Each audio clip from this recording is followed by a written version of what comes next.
তৃতীয় ধাপে পাবনা সদর, আটঘরিয়া এবং ঈশ্বরদী উপজেলায় ভোট ২৯শে মে। চলছে জমজমাট প্রচারণা। পাবনার আব্দুল হামিদ সড়ক থেকে জানাচ্ছেন সহকর্মী রেসপি জয়।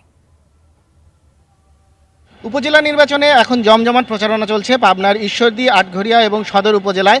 সদর উপজেলায় চেয়ারম্যান পদে প্রতিদ্বন্দ্বিতা করছেন ৫ জন, ঈশ্বরদী উপজেলায় ৩ জন এবং আটঘরিয়া উপজেলায়, সেটি একটি ছোট উপজেলা, সেখানে ২ জন প্রার্থী প্রতিদ্বন্দ্বিতা করছেন।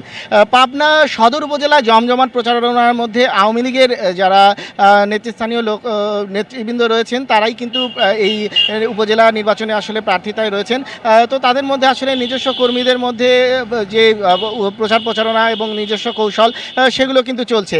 তবে ঈশ্বরদী উপজেলায় কিন্তু যেই প্রধান দুই প্রতিদ্বন্দ্বী এমাদুল হক রানা সর্দার, তিনি মোটরসাইকেল প্রতীক নিয়ে প্রতিদ্বন্দ্বিতা করছেন এবং তার বিপরীতে রয়েছেন সাবেক মেয়র এবং ঈশ্বরদী উপজেলা আওয়ামী লীগের সাধারণ সম্পাদক আবুল কালাম আজাদ মিন্টু।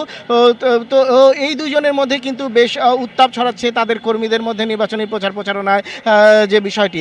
এমাদুল হক রানা সর্দারকে স্থানীয় এমপি গালিবুর রহমান শরীফ সমর্থন দিয়েছেন বলে তার কর্মীরা জানিয়েছেন এবং সেক্ষেত্রে আসলে প্রভাব বিস্তারের কিন্তু নানা অভিযোগ করেছেন আবুল কালাম আজাদ। তো সেসবের প্রেক্ষিতে এমাদুল হক রানা সর্দারকে নির্বাচন কমিশন প্রধান কার্যালয়ে ডেকে পাঠিয়েছে আগামী ২৬ তারিখে।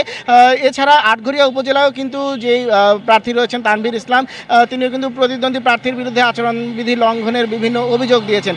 এই ছিল আমার কাছে পাবনা নির্বাচনের সর্বশেষ পরিস্থিতি।